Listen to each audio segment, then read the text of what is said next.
December 21st, 1945, 0930 hours. Garmisch, Bavaria, American Occupation Zone. Staff Sergeant Michael Torres of the 3rd Infantry Division walked through snow-covered streets of the Bavarian town where his unit had been billeted for winter occupation duty. The war had been over for 7 months, but Garmisch still showed its wounds. Buildings with missing roofs, windows covered with cardboard, rubble piles at intersections where artillery had found targets. The Alpine resort town that had hosted the 1936 Winter Olympics was now just another damaged German city trying to survive its first peacetime winter in 6 years. What caught Torres's attention wasn't the physical damage. He'd seen worse across France and Germany during the war. It was the children. They were everywhere in the morning cold, dressed in threadbare clothes and shoes with holes, digging through snow-covered rubble piles looking for anything that could burn for heat or be traded for food. Some were obviously sick, coughing, moving slowly from weakness. None were playing. Children who should have been excited about Christmas approaching in 4 days showed no excitement, just the focused determination of people trying to survive.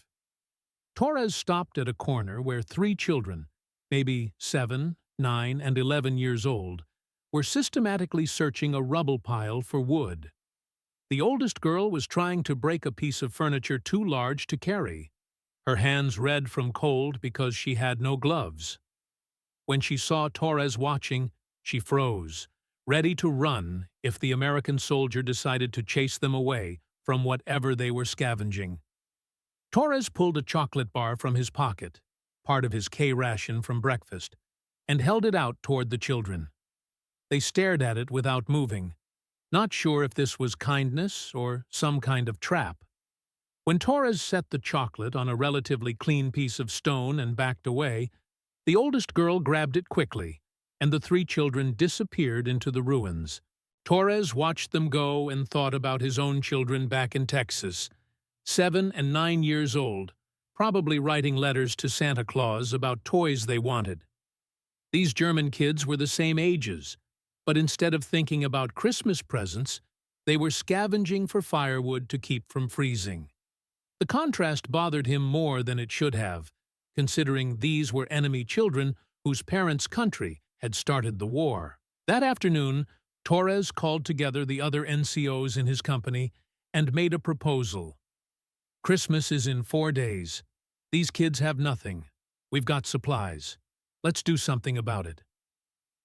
What started as one sergeant's impulse to help children he'd seen scavenging became unofficial humanitarian operation that spread through American occupation forces across Germany. As soldiers who'd fought to destroy the Nazi regime discovered they couldn't watch enemy children suffer through Christmas without doing something to help. The aftermath winter. The winter of 1945-46 was the first peacetime winter Germany had experienced since 1938. But peacetime was relative term when the nation lay in ruins and populations faced conditions that in some ways exceeded wartime suffering. The immediate crisis of combat had ended, but the longer-term crisis of feeding, housing, and heating populations in destroyed infrastructure was just beginning. The scale of destruction and displacement was documented in occupation authority reports. Approximately 20% of German housing stock had been destroyed by bombing and combat, leaving roughly 7.5 million Germans homeless or living in severely damaged structures.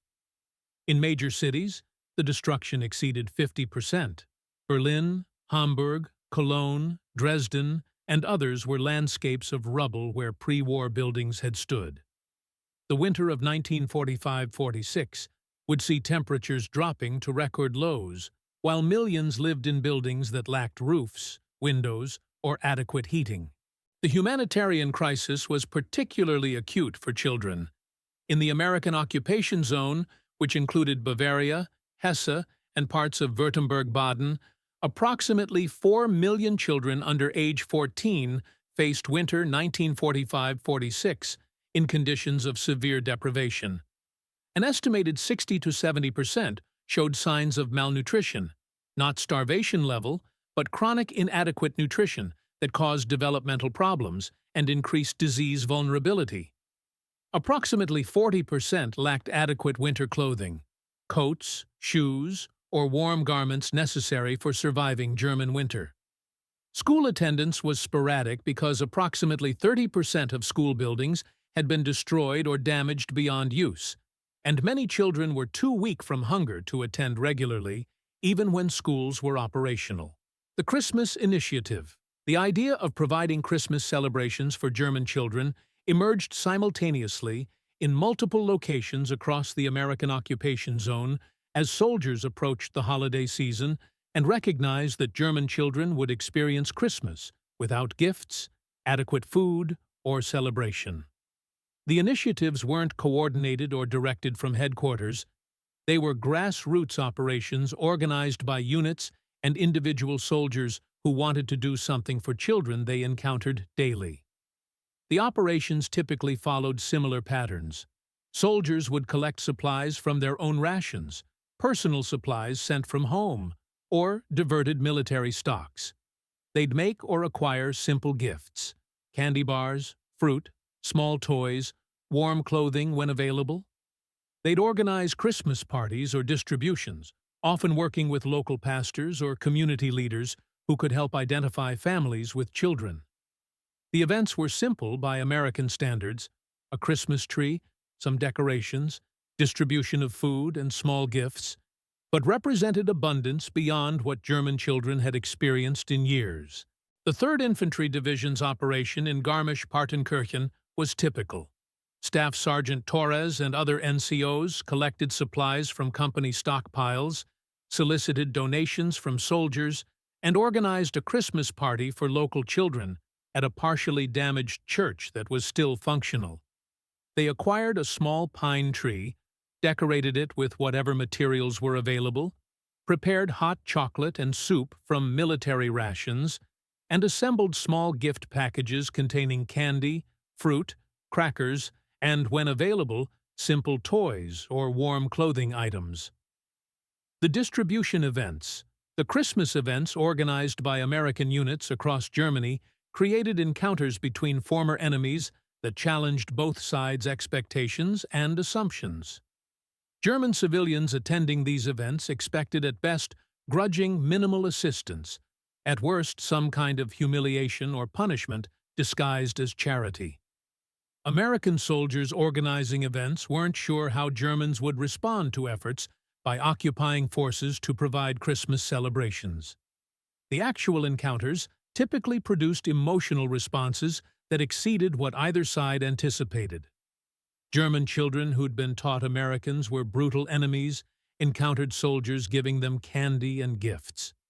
German parents who'd expected their children to suffer through Christmas without celebration watched Americans provide parties with food and presents.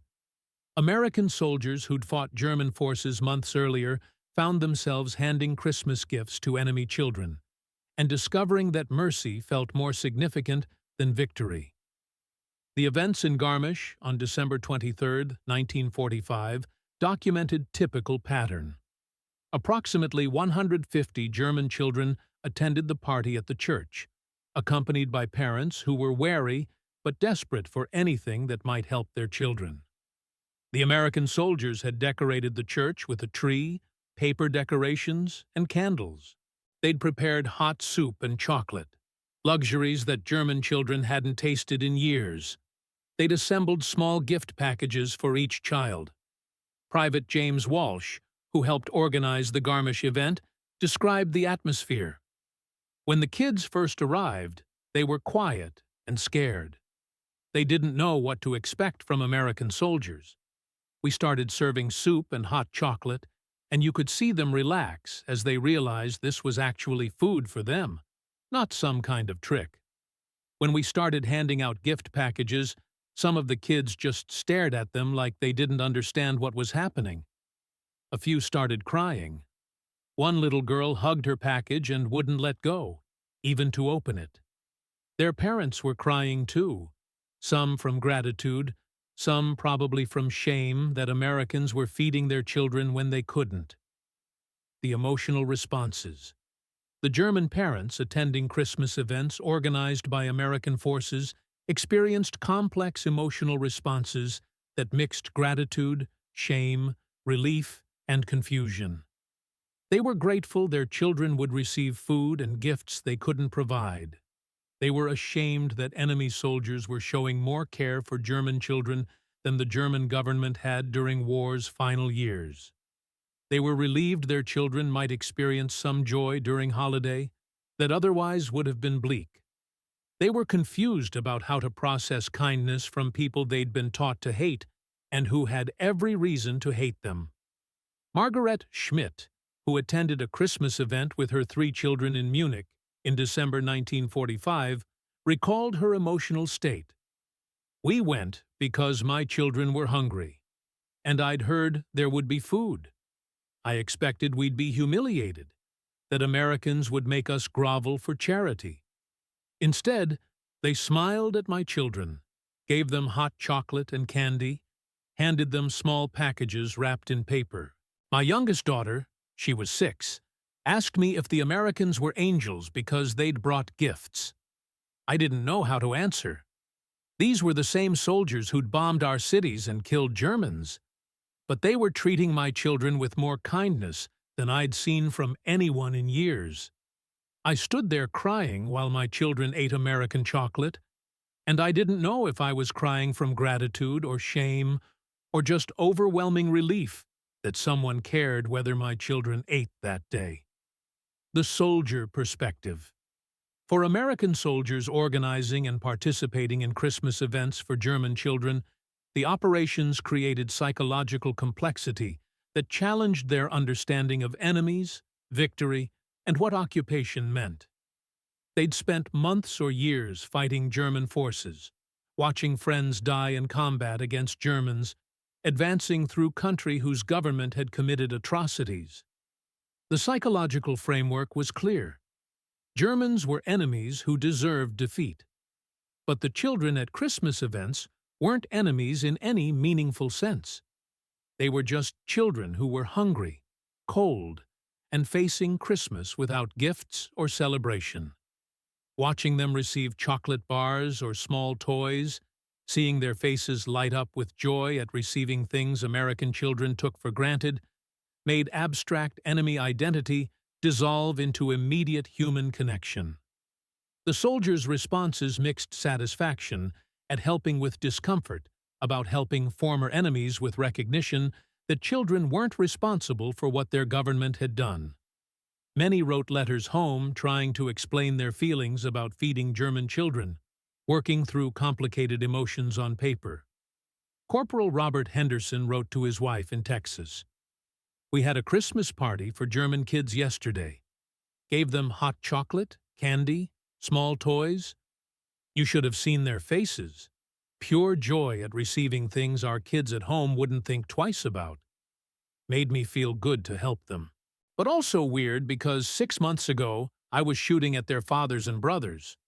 War makes everything confusing. I'm glad we're feeding these kids, but I'm also angry that we have to, because their own country failed them so completely. Don't know how to feel about it except that doing something is better than doing nothing." The scale of operations. The Christmas initiatives organized by American forces across the occupation zone represented massive grassroots humanitarian operation that happened without formal coordination or central planning. Individual units and soldiers responded to immediate need they encountered, creating distributed response that collectively reached hundreds of thousands of German children. The documentation was incomplete because operations were often informal and record-keeping wasn't prioritized, but available evidence suggested the scale was substantial. In the American occupation zone during December 1945, approximately 250,300 separate Christmas events were organized by various military units, ranging from small parties for dozens of children to large distributions serving hundreds. The total number of German children who received food, gifts, or participated in American organized Christmas celebrations was estimated at $200,000, $300,000, a significant fraction of the approximately 4 million children in the American zone. The resource diversion required to support these operations was significant, but accepted by American command as necessary for occupation stability and humanitarian obligation. Military supplies diverted to Christmas events included approximately 50 to 75 tons of food from military rations, several thousand pounds of candy and chocolate, thousands of small gifts ranging from toys to clothing, and countless hours of soldier time organizing and executing events. The command response. American Military Command's response to grassroots Christmas initiatives by soldiers was pragmatic acceptance rather than official endorsement. The operations technically violated regulations about authorized use of military supplies and appropriate soldier activities during occupation duty. But commanders recognized that preventing civilian suffering, particularly child suffering during winter, served occupation objectives even if it wasn't formally authorized. General Lucius Clay, who commanded American forces in Germany, issued guidance that implicitly authorized humanitarian operations while maintaining plausible deniability about unofficial resource diversion. His December 1945 directive stated that maintaining civilian morale and preventing unrest during winter months is essential to occupation success, and that commanders are authorized to use appropriate discretion in addressing humanitarian needs within their zones of responsibility. The deliberately vague language allowed units to conduct humanitarian operations while giving Clay ability to claim such operations were within authorized discretion if questioned about resource use. The practical effect was that American military command looked the other way, while soldiers organized Christmas events, diverted supplies to civilian relief, and generally treated humanitarian work as essential mission even when regulations didn't explicitly authorize such activities. The approach represented pragmatic recognition that successful occupation required addressing civilian welfare and that preventing soldiers from helping would damage morale and effectiveness. The broader humanitarian system. The Christmas initiatives were part of broader American humanitarian assistance to German civilians that expanded throughout 1945-46 winter. The immediate gift-giving events generated attention, but the systematic food distribution, medical care, and housing assistance that continued through winter months represented more substantial contribution to preventing humanitarian catastrophe. By early 1946, American occupation authorities were providing food assistance to approximately 12 million Germans in the American zone, roughly 75% of the civilian population. The assistance ranged from full rations for people who had no other food sources to supplementary rations for those who had some access to food through other channels. Daily caloric provision averaged approximately 1,200–1,500 calories per person. Not abundance, but adequacy for survival. The distribution required transporting approximately 150,000 tons of food monthly from American stockpiles and imports, using military logistics networks that had been built to supply combat operations. Medical assistance focused particularly on children, who showed highest rates of malnutrition and disease. American medical personnel established clinics throughout the occupation zone, providing free treatment for children. Vitamin supplementation programs addressed deficiencies causing beriberi and other nutrition-related diseases. Disease prevention campaigns, including vaccination programs, prevented epidemics that could have killed thousands.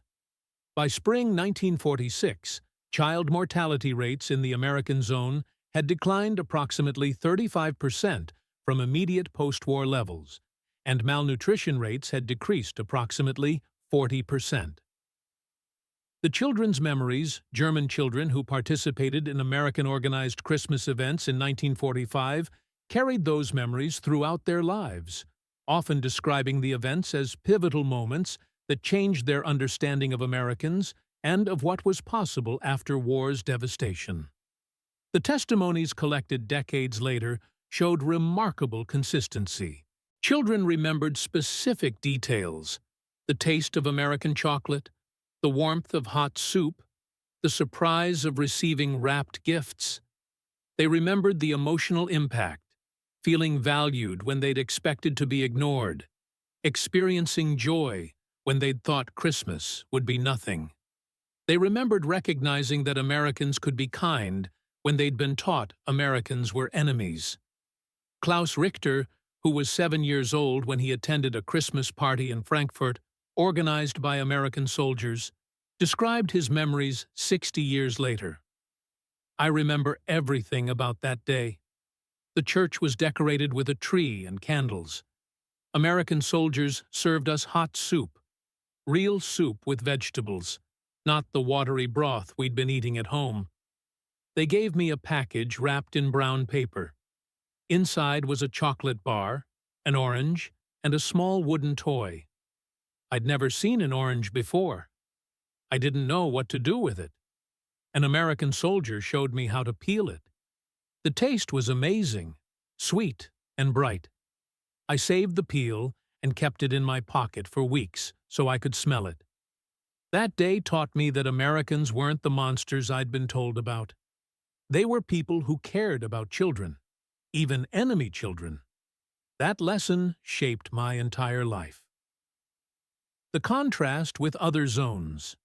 The humanitarian assistance provided by American forces during winter 1945–46 stood in stark contrast to conditions in Soviet occupation zone in eastern Germany. While American forces were organizing Christmas events for children and providing systematic food assistance, Soviet forces were extracting resources from eastern Germany as war reparations and providing minimal humanitarian assistance to German civilian populations. The comparison wasn't lost on Germans who could observe or hear about conditions in different occupation zones. American zone residents received approximately 1,200–1,500 daily calories from occupation authorities. Soviet zone residents received approximately 800–1,000 daily calories, below subsistence level. American zone children attended Christmas parties with gifts. Soviet zone children received no such assistance. The contrast validated American propaganda about democratic values versus communist indifference to human suffering. The closing measure. The Christmas presents that American soldiers brought to German children in December 1945 represented more than charitable gift-giving. They represented decision by victorious forces to treat defeated populations' children with mercy rather than revenge, to provide joy during desperate period rather than letting suffering continue, to demonstrate that occupation could include compassion alongside control. The gifts themselves were modest: candy bars, fruit, small toys, warm clothing when available, but their symbolic value exceeded material worth. They communicated that Americans valued child welfare even when those children belonged to recently defeated enemy nation. They demonstrated that Christmas could mean celebration, even in ruins. They proved that mercy could survive total war's bitterness. For German families who broke down crying when American soldiers brought gifts to their children, the tears represented complex emotions that couldn't be separated into simple gratitude or simple shame. They cried from relief that their children would eat that day. They cried from shame that enemies were providing what they couldn't. They cried from recognition that the Americans they'd been taught to hate were showing more humanity than their own government had demonstrated during war's final years. The American soldiers who organized Christmas events, who gave away their own rations to feed German children, who spent their free time making toys and wrapping gifts for enemy children. They weren't acting on orders or following regulations. They were making individual moral choices to help because watching children suffer was intolerable, because Christmas seemed wrong without some kind of celebration, because mercy felt more significant than maintaining enemy identity. The encounters between American soldiers and German families during Christmas 1945 created foundation for post-war relationship that shaped decades of German-American cooperation.